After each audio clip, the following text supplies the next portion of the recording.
de política, analizar un poco este tema de los cabildos, lo que se ha sucedido anoche en Santa Cruz, en Potosí, por ejemplo, la convocatoria del señor Carlos Mesa a su cierre de campaña.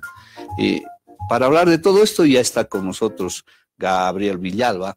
Lo habíamos comprometido que venga el miércoles y cumplió. No es como los políticos tradicionales, ¿no? Que prometen y no cumplen. Está con nosotros ya Gabriel. Gabriel, muy buenos días. Gracias por asistir a nuestra invitación. Buen día, y sí, como tú muy bien lo decías, ¿no? El lunes precisamente estuvimos con el balance de la coyuntura nacional e internacional, y ese mismo lunes nos comprometimos a estar acá presentes para hablar precisamente de todo esto que se iba a gestar, ¿no? La violencia, los cierres de campañas. Exacto. Y pues estamos acá para analizar desde la perspectiva del Centro de Estudios Nuestroamericano Chávez Kirchner toda esta coyuntura política boliviana.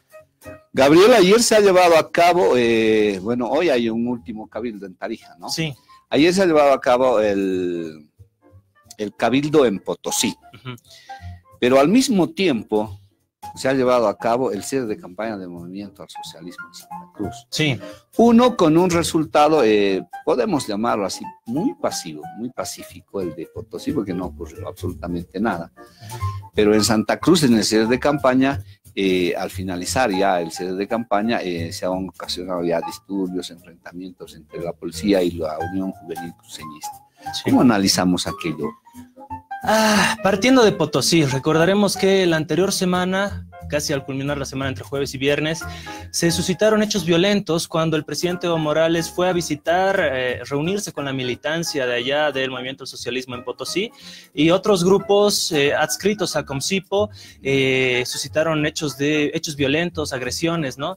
Hay un video muy connotado en las redes sociales de un sujeto gritando ¡Viva el MAS! ¡Viva el MAS! Y lo golpean entre 5, entre 6, ¿no? Creo que ese es reflejo y la lectura cabal esa, de la intolerancia y violencia que se está gestando desde estos grupos, adscritos a causas de reivindicación departamentales, pero que tienen una connotación ciertamente racista, una connotación ciertamente violenta, ¿no? Lo que acontece, bueno, y después las resoluciones que se suscitaron en Potosí, como tú bien lo decías, sí, de cierta forma pacíficas, pero también hay denuncias de que, por ejemplo, el día de ayer en la ciudad de Potosí en una casa de campaña de un candidato del Movimiento al Socialismo se puso una bomba, una dinamita, ¿no? Una dinamita en la fachada, está ahí los datos. Se ha podido apreciar, sin embargo, incluso sacando algunos carteles, unos banners donde está la imagen del presidente, incluso. Sí, sí, pero lo que sorprende es esta intolerancia hacia una forma de pensar, digamos, está bien la reivindicación regional encabezada por Comcipo, pero de esta reivindicación nacional, de esta reivindicación regional, perdón, no puedes pasar a la intolerancia política hacia un partido político, hacia los candidatos de un partido político, ¿no? Claro. Entonces, creo que esa es la línea de análisis y decirles a todos los potosinos que seguramente nos están viendo que pensemos un poco en esas líneas de tolerancia, ¿no? Podemos tener posiciones políticas divergentes, pero no significa que violentemos al otro, eso es importante. Lo que aconteció en Santa Cruz fue una cierre de campaña ya con la presencia del presidente, multitudinario, ¿no? Fue gigante, y creo que representa también un poco del verdadero cabildo que se quiere mostrar a la población en su conjunto, ¿no? La militancia del Movimiento al Socialismo, la gente afín al Movimiento al Socialismo, la gente popular, ha estado pues con una suerte de pacifismo ahí en el Cambódromo, mientras otros sectores en las inmediaciones del Cambódromo, desde muy tempranas horas de la tarde, han tratado de realizar actos violentos, ¿no? Ha habido una detención a jóvenes que se los ha encontrado así manipulando objetos contundentes y demás cosas, además adscritos a un grupo denominado Unión Juvenil Cruceñista, que si nosotros nos ponemos a revisar, no lo digo yo, no lo dice este canal, entren ustedes a revisar al Facebook, vean Unión Juvenil Cruceñista, entren a su página web, incita todo el tiempo al odio, al racismo, a la discriminación, a esta reivindicación de la nación Camba, que recordaremos el 2008, sí. Odiadores de los que ellos llaman collas. Esa es la ideología de odio que manejan estas personas. Fueron esas personas las que estuvieron detenidas, fueron esas personas las que realizaron actos de violencia y agresiones cobardes a policías. Por ejemplo, un policía lo están ahí en las redes sociales, sí. Lo están pateando entre 8, entre 10. Sí. Esa es la democracia que se propone. creo que también hay que analizarlo desde el punto de vista de que ya ven, estas facciones opositoras ya están viendo perdida las elecciones y están pensando en el post-electoral. ¿Qué van a hacer después de las elecciones? Y por eso están articulando cabildos en los sectores que antes eran denominados la media luna, ¿no? Agarrando a todos los sectores, aglutinando a todos los sectores opositores al gobierno con reivindicaciones regionales para plantear ya acciones más contundentes en el ámbito, emulando un poco esto del 2008, ¿no? Creo que esa es la intencionalidad y hay que analizar ese panorama postelectoral, porque bueno, las encuestas ya lo dijeron, el movimiento del socialismo pasa el umbral del 40%, se les cayó el discurso de fraude y ahora están apelando al discurso de la resistencia civil, ¿no? Por eso es que se repite mucho esta terminología. Pero, a ver, yo veo lo siguiente, Gabriel.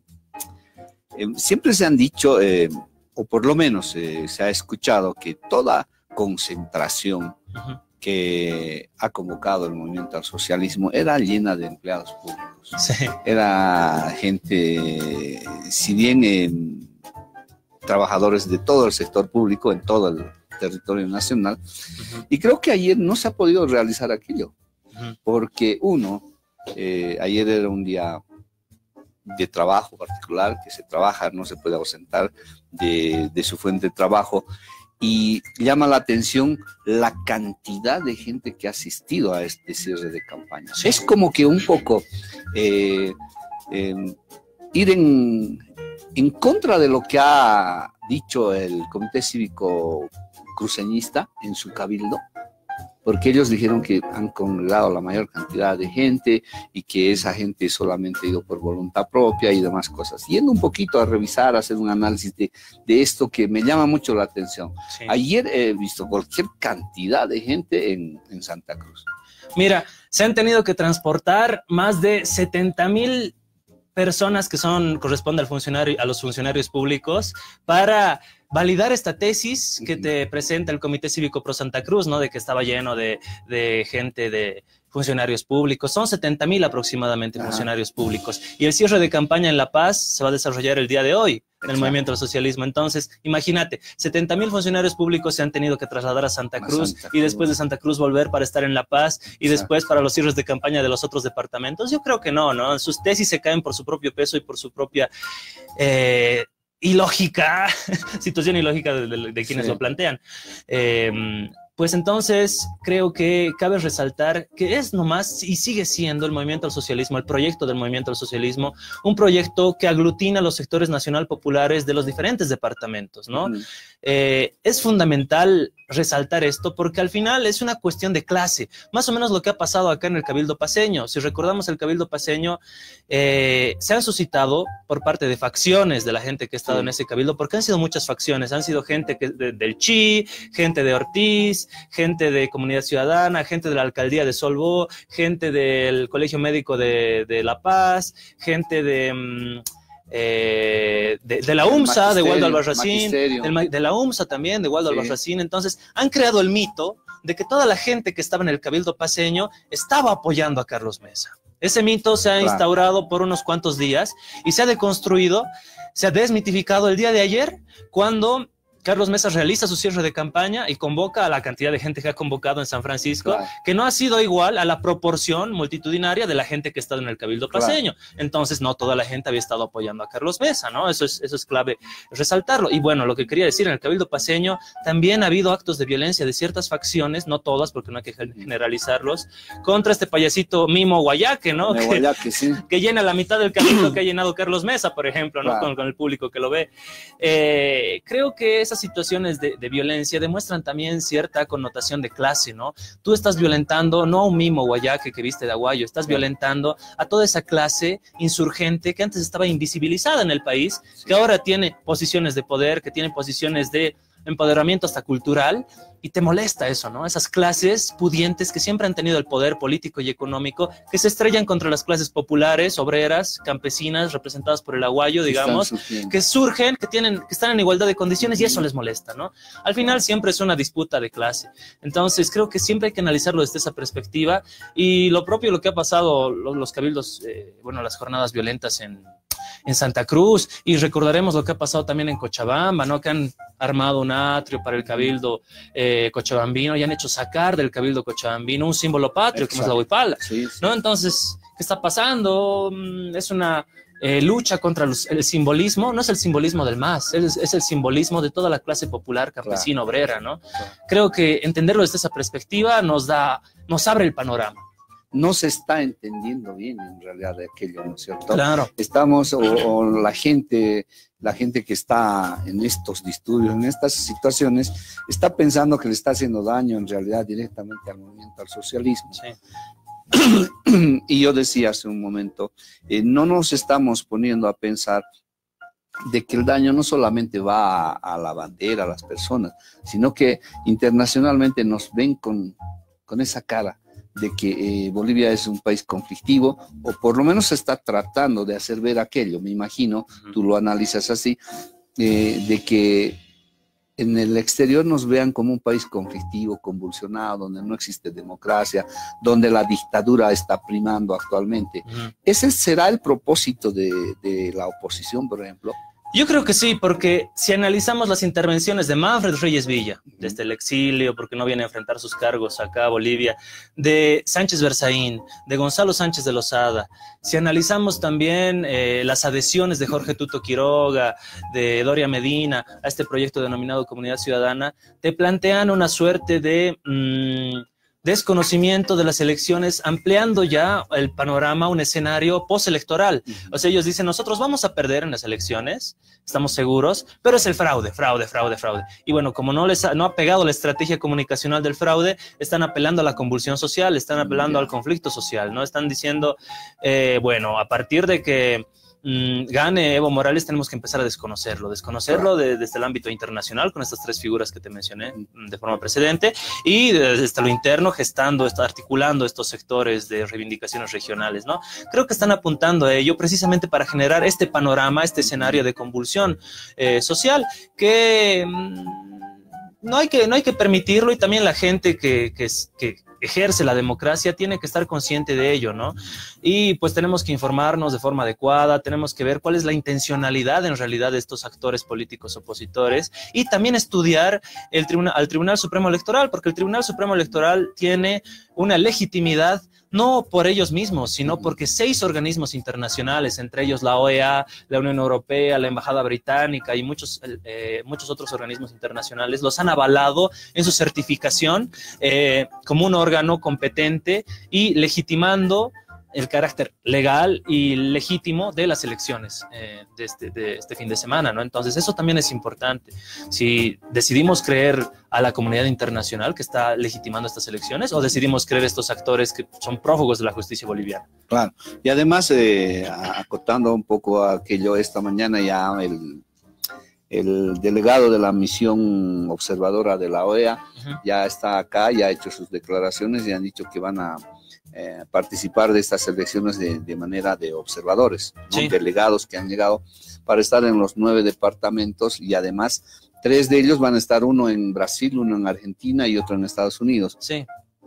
Esto como que avala más aún eso que nos dices tú. Sí, avala el proceso democrático precisamente porque se apelaba también, y era una línea discursiva de la oposición, de decir va a haber fraude y el fraude va a ser en el exterior, ¿no? Exacto. Pero creo que en este último tiempo, desde el 2014, ha habido un trabajo también de nuestras misiones diplomáticas, misiones consulares, para empadronar a todas las personas, ¿no? Y que ejerzan este derecho, además teniendo en cuenta que existe una gran comunidad boliviana, por ejemplo en Argentina, por ejemplo en Brasil, por ejemplo en España, ¿no? Exacto. Que tienen todo el derecho en esta democracia participativa que nosotros propugnamos de pues afianzar su voto y desarrollarlo de forma libre y soberana allá en esos países donde están ellos, ¿no? Entonces, obviamente ese incremento también, y el incremento obviamente en la población, porque, a ver, te hablan del último censo, pero tenemos un 40% de población joven que va a determinar el voto en las elecciones, y pues ese voto joven también se está empezando a empadronar y todo ya representa un capital político importante en estas elecciones y va a determinar el voto. Es por eso que se van cayendo las tesis de la oposición, ¿no? Se van cayendo sus líneas discursivas, sus líneas comunicacionales, y nosotros pues empezamos también a generar una suerte de mayor participación plural, ¿no? Gabriel, te voy a pedir un momentito, tenemos información importante. Vamos a continuar con Gabriel hablando, ya llegando al final de nuestra entrevista. Tenemos la unidad móvil con información. Adelante, César, por favor, con tu informe. Gracias. Nos encontramos en instalaciones del Banco Central de Bolivia, donde se está realizando la premiación del concurso de ensayos universitarios Ideas para el Futuro. Escuchamos a la representante de la CAF. Importante de un grupo de jurado. Se evaluaron elementos como el marco conceptual que utilizaron, la evidencia que mostraron y el sustento para hacer su propuesta, la coherencia de esa propuesta y además la originalidad de la misma y la redacción. Todos esos elementos fueron evaluados en los ensayos de ellos y por lo tanto hoy son los afortunados ganadores que además están compitiendo ya en el concurso iberoamericano de ensayos universitarios Ideas para el Futuro, que congrega a los 3 ganadores de cada uno de los países que participaron y que también va a arrojar 3 ganadores cada uno en las categorías que habíamos incorporado en el concurso y que van a ser presentados la primera semana de noviembre en la conferencia anual de CAF en Quito. Ojalá Bolivia pueda estar allí y nos represente dignamente en el evento y podamos escuchar los ensayos bolivianos en esa conferencia anual de CAF, en donde participan invitados internacionales y van a estar las altas autoridades de CAF. Quiero resaltar además un tema. Si bien establecimos categorías, los 2 que ganaron, uno en políticas públicas y el otro en innovación y productividad, tocan temas que se compenetran, que se complementan. En políticas públicas, Eliana tocó el tema relacionado con la integración de las tecnologías de información y comunicación a la educación.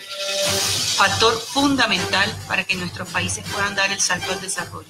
Si no tenemos capital humano bien formado, con las habilidades necesarias en el futuro, difícilmente vamos a poder acometer los desafíos que tenemos. Y ese es uno de los temas que ella toca y que, plantea en su ensayo. Pero además Rodrigo también habla de un sistema integrado de innovación, un sistema nacional de innovación tecnológica, en donde también habla de la interacción que tiene que haber en un país. Esas fueron las declaraciones de los representantes de la CAF, indicando de las 2 personas que han ganado este concurso de ensayos universitarios Ideas para el Futuro. Con esta información regresamos a este estudios. Son 2 temas que se complementan. Muchísimas gracias, César, por el informe. Ahí está desarrollándose una reunión en el Banco Central. Importante la participación de la CAF siempre acá en nuestro país. Bien, continuemos con Gabriel. Estamos hablando sobre la coyuntura política, los cabildos, cierres de campaña y todo aquello. Gabriel, ¿tú piensas que, conocíamos como racismo o que la práctica del racismo generalmente en el Oriente, ¿no? Siempre lo hemos sabido así, siempre he tenido conocimiento de aquello, de que los cambas odiaban a los collas, ¿no? O que los cambas no los aceptaban a los collas. Pero hace un momento tú hacías mención a algo que es importante. ¿Crees tú que el racismo también ya ha llegado aquí a este sector, al occidente? Sí, yo creo que sí, y que siempre ha estado instaurado, no solo que ha llegado, sino que estaba mucho más enfatizado en Santa Cruz, ¿sí? Como tú muy bien lo explicabas, pero que también ha estado instaurado acá en las sociedades occidentales del país, ¿no? Como Potosí, Oruro, La Paz. ¿Por qué? Porque vivíamos en una sociedad pigmentocrática. ¿A qué me refiero a esto? El tono de la tonalidad de tu piel determinaba el estatus social que tenías que tener, ¿no? Y mucho se sabe de esto antes del proceso, digamos, y mucho antes, incluso antes de la Revolución del 52 y demás. Entonces, mientras más blanca era tu piel, tenías espacios de poder y de estatus social arriba en una sociedad, ¿no? Y mientras más morena era tu piel, estabas destinado a la sociedad te autodeterminaba a ser empleado, jardinero, por eso el albañil, ¿no? Por eso hay una frase de Felipe Quispe el Maicu importante cuando le entrevistan en Unitel y le dicen, ¿usted por qué está luchando? Porque no quiero que mi hija sea tu empleada, le dicen, ¿no? Sí. Entonces, creo que esa frase resalta y resume esta lucha de clases, esta lucha también desde las intervenciones indígenas, indianistas, marxistas, cataristas que se han dado en el proceso boliviano, y pues es importante resaltarlo eso, ¿no? Creo que el racismo ahora y la discriminación, hay una ley, la 045, que protege a todas las personas contra este tipo de actos, pero también existen círculos de la población muy conservadores que son reaccionarias a esta nueva legislación y a esta nueva sociedad. Es como una vieja sociedad racista y conservadora que no termina de morir. Exacto. Y una nueva sociedad que tampoco termina de nacer, ¿no? Exacto. Y de consolidarse. Que sigue pataleando para hacer. Esa disputa que tenemos, por eso se enfatizan esos hechos de racismo, esos hechos de discriminación, por eso sale a la luz todo eso, porque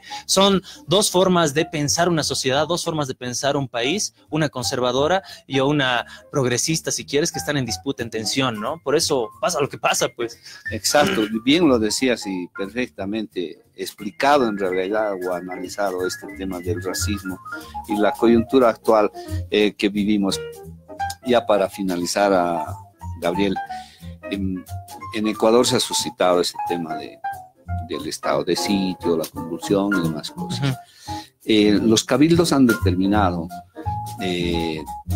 desobediencia, sí, si es que Evo Morales gana las elecciones. Sí. Como vemos, Evo Morales es el ganador, porque las encuestas lo dicen, ¿no? Sí. Pero suponiendo que sí se evidencie esto, se vaya a las urnas el domingo, gane Evo Morales en las elecciones, ¿tú crees, haciendo un análisis, que podríamos llegar al tema o al mismo tema que se ha suscitado en Ecuador? Difícilmente, muy difícil. ¿Por qué? Porque las políticas de Lenín Moreno, de traición a Alianza País y de traición a la Revolución Ciudadana, allá, se adscriben a unas medidas y unas políticas neoliberales de andamiaje de su gobierno, ¿no? Contra las cuales, el decreto ejecutivo 883, contra las cuales precisamente el pueblo ecuatoriano se ha rebelado, y ahora lo que está pasando en Ecuador es tremendo. Me mandan información los compañeros que se está persiguiendo a los principales líderes de la que han gestado toda esa revolución contra este decreto ejecutivo 883 de Lenín Moreno, que denominado paquetazo económico, ¿no? De subida de absolutamente todo a partir de la subida de la gasolina. Gabriela Rivadeneira, por ejemplo, una prefecta de Pichincha, han sido detenidas. Gabriela Rivadeneira está se ha refugiado en la Embajada de México en Quito porque le están persiguiendo. Está aconteciendo, pues, más o menos en Ecuador lo que aconteció en Bolivia el 2003, ¿no? Claro. Con Gonzalo Sánchez de Lozada. Y hemos pasado, ¿no? Ya hemos pasado eso, nosotros ya hemos pasado eso, y creo que la democracia boliviana tiene un grado de madurez mayor a la democracia ecuatoriana, y creo que se va a intentar gestar esto, emulando un poco lo que pasó en Venezuela, ¿no?